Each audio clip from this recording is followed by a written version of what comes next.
ఓం నమ శివాయ శ్రీమాత్రే నమః. మీకు ఈరోజు నేను లక్ష్మీకారకమైన చెట్ల గురించి చెప్పాలనుకుంటున్నానండి. మొక్కలు, ఇంట్లో ఏ మొక్కలు పెట్టుకుంటే లక్ష్మీదేవి స్థిరంగా ఉంటుంది, మన పురాణాల్లో చెప్పిన విధానంగా మనం ఎలా పెట్టుకుంటే ఏ మొక్కల్లో ఏ దేవత ఉంటుంది. చాలామంది మిత్రులు నన్ను అడగడం జరిగింది. నేను పనిచేస్తున్న కంపెనీలో టెంపుల్ ఉందండి, గణపతి టెంపుల్. అక్కడికి వచ్చాను ఇప్పుడు. ఎందుకంటే మీకు ఈ మొక్కల గురించి చెప్దామని. అంటే లక్ష్మీదేవి అలాగే అమ్మవారు స్థిరంగా ఉండే మొక్కలేవి, ఏ మొక్కలు మన ఇంట్లో పెట్టుకుంటే లక్ష్మీదేవి స్థిరంగా మన దగ్గర ఉంటుంది, ఏ మొక్కలను ఆరాధిస్తే లక్ష్మీదేవి మనకి కరుణా కటాక్షాలు ఉంటాయని శాస్త్రం చెప్పిందో మీకు నాకు తెలిసిన పరిధిలో ఒక దివ్యమైన మొక్కల గురించి చెప్పడానికి ప్రయత్నం చేస్తాను ఈరోజు. చాలామంది మిత్రులు నన్ను అడిగారు, ధనం నిలబడటం లేదు, ఏం చేయాలి? సంపాదిస్తున్నామండి, ధనం ఇంట్లో ఉండటం లేదు. ధనం అనగానే ఒక డబ్బే కాదండి, ఆరోగ్య అష్టైశ్వర్యాలు అంటాం. ధనం అంటే విద్య దగ్గర నుంచి ధైర్యం దగ్గర అంత ధనం కిందే వస్తుంది. అన్నీ బాగుండాలంటే ఏం చేయాలి? ఒకటండి, మన ఇంట్లో ఖచ్చితంగా తులసి మొక్క ఉండాలి. తులసి సాక్షాత్తు లక్ష్మీ స్వరూపంగా మనం భావిస్తాము, అలాగే శక్తి స్వరూపంగా భావిస్తాం. శ్రీమన్నారాయణకి బాగా ఇష్టం అంటుంటాము. ఈ తులసితో శివుడికి కూడా పూజ చేస్తే మంచిది అంటుంటాము. నేను చెప్తానండి ఏ కాంబినేషన్లో పెట్టుకుంటే మొక్కలు ఫలితం ఉంటుందో. ఇది కొంచెం బ్లాక్ కలర్లో కనిపిస్తుంది, కృష్ణ తులసి అంటారు. అలాగే లక్ష్మీ తులసి కూడా ఉంటుంది. ఈ తులసి మొక్కని అలాగే ఇంకొక మొక్క కూడా చూపిస్తాను మీకు నేను. అది మారేడు మొక్క, అలాగే ఉసిరి మొక్క. వీటి గురించి నేను మీకు ఎక్స్ప్లెయిన్ చేస్తాను. నేనున్న ప్రాంతంలో మీకు మొక్కలు చూపించడానికి వెళ్తున్నానండి. ఇది గడ్డి ఇలా పెరుగుతూ ఉంటుంది. ఇలా ఇవన్నీ కూడా మొక్కలు ఎంత పచ్చగా ఉంటాయి. ఇదిగోండి మారేడు మొక్క చూస్తున్నారు కదా, మారేడు మొక్క. ఈ మారేడు అంటే 3 బిలవాలు ఉంటుంది, మూడు ఆకులు ఉండేది ఉంటుంది. అలాగే మహాబిలవం అంటే 5 నుంచి 10 ఆకులు కూడా రావడం జరుగుతుంది. మారేడు, మీరు మారేడు మొక్కని, తులసి మొక్కని ఇంట్లో స్థలం ఉంటేనేమో కింద పెట్టుకోండి. లేదు మీరు అపార్ట్మెంట్లో ఉంటున్నారు, చాలామంది మిత్రులు అడిగారు నన్ను, మేము అపార్ట్మెంట్లో ఉంటున్నామండి, మాకు స్థలం లేదండి అంటే చిన్న కుండీల్లో కూడా మనం బోన్సాయి లాగా మొక్కలు పెట్టుకోవచ్చు.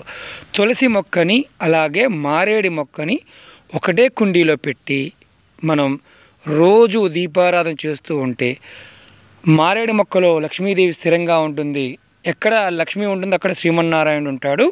అలాగే మారేడు లక్ష్మీ ప్రీతికరమైంది, శివప్రీతికరమైంది అంటాం కదండి. లక్ష్మీమాత మారేడు చెట్లు స్థిరంగా ఉంటుంది. మారేడు అంటే బాగా ఇష్టం. మనం శివుడికి అర్చన చేస్తుంటాం కదా, దేనికోసం అండి? ధనం కోసం. ధనం అంటే ఒక ధనమే కాదండి, రకరకాలుగా ఉండే ధనాలు ఉంటాయి మనకి. ఈ రకరకాల ధనాల కోసం మనం ప్రయత్నం చేస్తుంటాము. దాన్ని అష్టైశ్వర్యాలు అంటుంటాము. ఐశ్వర్యాలు, ధనాలు వేరువేరుగా మనం చూస్తూ ఉంటాం. మారేడు మొక్కని అలాగే తులసి మొక్కని ఒకటే కుండీలో పెట్టి మనం ఇంట్లో కూడా పెట్టుకోవచ్చు, అలాగే బయట కూడా పెట్టుకోవచ్చు. ఈ రెండూ కూడా లక్ష్మీకారకం. మారేడులో లక్ష్మీదేవి ఉంటుంది, అలాగే తులసిలో కూడా లక్ష్మీదేవి ఉంటుంది. ఈ 2 మొక్కలు ఒకటే కుండీలో పెట్టుకోవచ్చు. అన్నిటికంటే చాలా ఇంపార్టెంట్ ఏంటంటే, మన పురాణాల్లో చెప్పింది ఏంటంటే, ఇదిగోండి చెప్తాను, ఉసిరి చెట్టు. దీన్ని రాతి ఉసిరి అంటాం. ఇది కూడా మనం కుండీలో పెట్టుకోవచ్చు. ఈ మొక్కను కూడా పెద్ద మొక్క అవుతుందండి. నేలలో పెట్టుకుంటే సాక్షాత్తు లక్ష్మీ స్వరూపం, చాలా శక్తివంతమైన మొక్కగా చెప్పడం జరిగింది. ఎందుకంటే మన పురాణాల్లో ఒక కథ ఉంటుందండి. ఏంటంటే,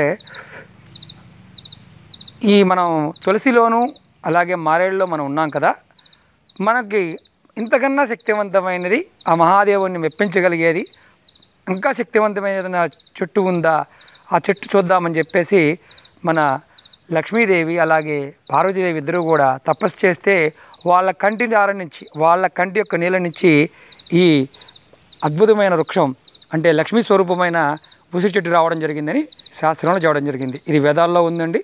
దీని గురించి మహాభారతంలో కూడా భీష్ముడు చెప్పినట్టుగా మనకి అంటే కొద్దిగా డిఫరెంట్గా ఉంటుంది, కానీ చాలా ఉత్తమమైన లక్ష్మీకారకమైన మొక్క. ఇంటిలో ప్రతి ఇంటిలో కూడా మారేడు చెట్టు, తులసి, అలాగే ఉసిరి చెట్టు, అలాగే తమ్మలపాకు చెట్టు, పారిజాతం చెట్టు. ఇదిగోండి పారిజాతం ఇలా ఉంటుంది. పారిజాతం చెట్టు మీరు అపార్ట్మెంట్లో ఉన్న కుండీలో పెట్టుకోవడం ప్రయత్నం చేయండి. అసలు ఉసిరికున్న గొప్పతనం ఏంటంటే, ఎక్కడైతే ఉసిరి చెట్టు ఉంటుందో అక్కడ లక్ష్మీదేవి స్థిరంగా ఉంటుంది. అంటే దేవతా చెట్లు మన ఇంట్లో ఉంటే దేవతలు మన ఇంట్లో కొలువై ఉంటారు. మన ఆర్థిక స్థితిగతులన్నీ కూడా రోజు రోజుకి మార్పులు వస్తాయి. చాలామంది మిత్రులు ఏమంటారంటే ఇమ్మీడియట్గా అవుతాయి. ఇమ్మీడియట్గా కాదండి, నేచర్ నిదానంగా ఇస్తుంది, కానీ కరెక్ట్గా ఇస్తుంది. మొక్కలు పెంచడం అంటే మన ఋషులు మనకు చెప్పిన గొప్ప విషయం ఏంటంటే చాలా దేవతా వృక్షాలు ఉన్నాయండి, అన్నీ పెంచుకోవచ్చు అండి, అన్ని ఖాళీ ఉంటే అన్నీ పెంచుకోవచ్చు, లేదంటే కొన్నే పెంచుకోవచ్చు. మనం మామూలుగా శ్రీమన్నారాయణుడి అంటే మన కార్తీక మాసంలో వన సమారాధన చేస్తుంటాం, అక్కడ ఉసిరి చెట్టుకి పూజ చేస్తుంటాం. ఉసిరికాయలో ఆవు నేతితో చేసిన దీపం ఒత్తిపెట్టి మనం దీపారాధన చేస్తుంటాం. ఉసిరిక లక్ష్మీకారకమైనది. ఉసిరే చెట్టు ఎక్కడైతే ఉంటుందో అక్కడ లక్ష్మీదేవి స్థిరంగా ఉంటుంది. నెగటివ్ ఎనర్జీలు మన మీద పనిచేయవు. తక్కువగా ఎందుకంటే చాలామంది అంటుంటారు ఏమంటే ఉసిరి చెట్టు ఉన్న వాళ్ళందరూ ఐశ్వర్యవంతులేనా అని. ఒకసారి చెక్ చేసుకోండి. ఉసిరి చెట్టు ఉన్న వాళ్ళ ఇళ్లలో ఎలాంటి సమస్యలు వచ్చినప్పటికీ కూడా అతి తొందరగా సమస్యల నుంచి బయటపడుతూ ఉంటారు. ఇది ఇంట్లో పెట్టుకోవచ్చు అండి. అలాగే మారే చెట్టు పెట్టుకోవచ్చు. అలాగే మీరు చూస్తున్నారు కదా పారిజాతం, ఇది కూడా పెట్టుకోవచ్చు. ఈ చెట్టు మాత్రం ఖచ్చితంగా నేను ఒక 4 మొక్కలు చెప్తాను మిత్రులకి. లక్ష్మీదేవి మన ఇంట్లో ఎప్పుడూ కూడా స్థిరంగా ఉండాలంటే ఈ 4 మొక్కలు చాలా ఉన్నాయి. ఇంకా చాలా మొక్కల గురించి చెప్తాను, నేను దేవతా వృక్షాల గురించి చెప్తాను, అన్నీ చెప్తాను. ఈ 4 మొక్కల్ని ఖచ్చితంగా పెట్టుకోవడానికి ప్రయత్నం చేయండి. ఇది ఉసిరి చెట్టు, మీరు ఒకసారి గమనించండి. ఎందుకంటే ఈ మొక్కలు మనకి నర్సరీలో దొరికేస్తాయండి. ఎక్కడైనా సరే సిటీల్లో ఉన్నా ఎక్కడున్నా నర్సరీలో దొరికేస్తాయి. మా అయితే ఒక 200 రూపాయలు ఖర్చు అవుతుందేమో. కుండీలు చక్కగా పెట్టుకోండి. ఖచ్చితంగా మన మీద అమ్మవారి యొక్క కృపా కటాక్షాలు ఖచ్చితంగా ఉంటాయి. ధనమే కాదండి, విద్య వికాసం అన్నీ కలుగుతాయి. ఇది చాలా శక్తివంతమైన తంత్రం. ఇది మన వేదాల్లోనూ పురాణాల్లో చాలా మొక్కల గురించి అవడం జరిగింది. నా ప్రయత్నం అంతా ఏంటంటే మనం ఇలా దేవతా వృక్షాలను మన ఇంట్లో పెంచుకుంటే ఖచ్చితమైన ఫలితాలు వస్తాయి. నిదానంగా వస్తాయి, ఖచ్చితంగా వస్తాయి. మీరు తులసి మొక్కని మారేడు మొక్కని ఒకటే కుండీలో పెట్టండి. అలాగే ఉసిరి మొక్కను కూడా సపరేట్గా పెట్టండి. తమలపాకు మొక్కను మాత్రం శుక్రవారం నాడు పెట్టుకోండి. చక్కగా తమలపాకు మొక్క వల్ల కూడా లక్ష్మీదేవి స్థిరంగా ఉంటుంది. ఏదైతే ధనం అంటున్నామో ధనం స్థిరంగా ఉంటుంది. పారిజాతం మొక్కను పెట్టుకోండి. కుండీలో పెంచుకోవచ్చు, ఖాళీ ఉంటే పెంచుకోవచ్చు.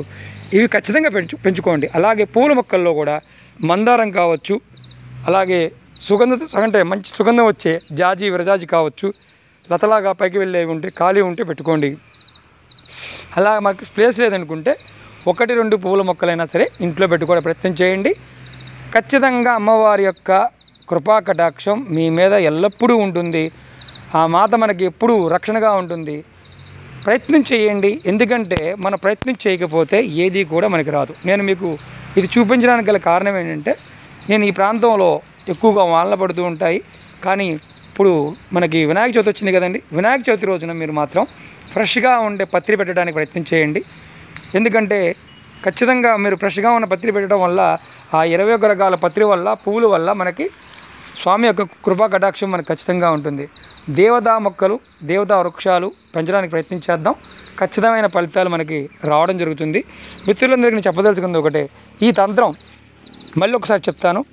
ఉసిరి చెట్టు, అలాగే మారేడు చెట్టు, అలాగే తులసి చెట్టు ఇవన్నీ కూడా మనం ఇంట్లో పెట్టుకోవచ్చు. కాబట్టి ఇబ్బంది ఏం లేదు. వీటి వల్ల దేవతా వృక్షాలు ఇంట్లో పెంచుకోవడం వల్ల ఇబ్బంది లేదు. పెరడు ఉంటే పెంచుకోవచ్చు, వనాలు పెంచుకోవచ్చు. మనం చేయాల్సిందల్లా ఒకటే, తులసి చెట్టుని మారేడు చెట్టు ఒక కుండీలో పెట్టి పెంచుకోవాలి. ఉసిరి చెట్టుని ఒక కుండీలో పెట్టుకుందాం. అలాగే తమలపాకు చెట్టుని కుండీలో పెట్టుకుందాం. ఖాళీ ఉంటే పారిజాతాన్ని కూడా కుండీలో పెట్టుకుందాం. ఈ తంత్రం వల్ల లక్ష్మీ మాత్రం ఖచ్చితంగా స్థిరంగా మన దగ్గర ఉంటుంది.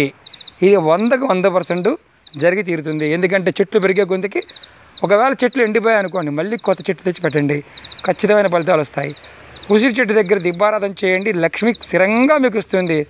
మీకు తెలుసు కదా వన సమారాధనలో ఏం చేస్తుంటామో, ఇది పాటించండి. ఖచ్చితంగా అమ్మవారి యొక్క కృపా కటాక్షం మీ మీద ఉంటుంది. ఫ్రెండ్స్, మీకు ఈ వీడియో నచ్చినట్టయితే లైక్ చేయండి, షేర్ చేయండి, నా ఛానల్ సబ్స్క్రైబ్ చేయండి. మిత్రులందరూ నాకు చాలా సపోర్ట్ చేస్తున్నందుకు ధన్యవాదాలు చెప్తున్నాను. ఎందుకంటే శక్తివంతమైన వనమూలికలు కానీ శక్తివంతమైన మొక్కలు కానీ మనం ఒక విధి విధానంగా చేసుకున్నప్పుడు ఆ విధంగా చేస్తే ఫలితాలు ఉంటాయి. చాలామంది మిత్రులు అడుగుతూ ఉంటారు, ఏమండి మామూలుగా చేస్తావా అని. మన ఇంట్లో ఉన్న తిరుమల వెంకన్నకి కొండ మీద ఉన్న తిరుమల వెంకన్నకి ఎంత తేడా ఉంటుందో విధానంలోనూ ఆ యొక్క స్థానబలము అలాగే మన సంకల్ప బలం అనేవి కూడా చాలా ఇంపార్టెంట్. అది గుర్తుంచుకొని మనం ముందు ముందు రోజుల్లో ఖచ్చితంగా దేవతా వృక్షాలను పెంచుదాము. ఖచ్చితమైన ఫలితాలు, మంచి ఫలితాలు మనం పొందుదాం. ఓం నమః శివాయ. శ్రీమాత్రే నమః.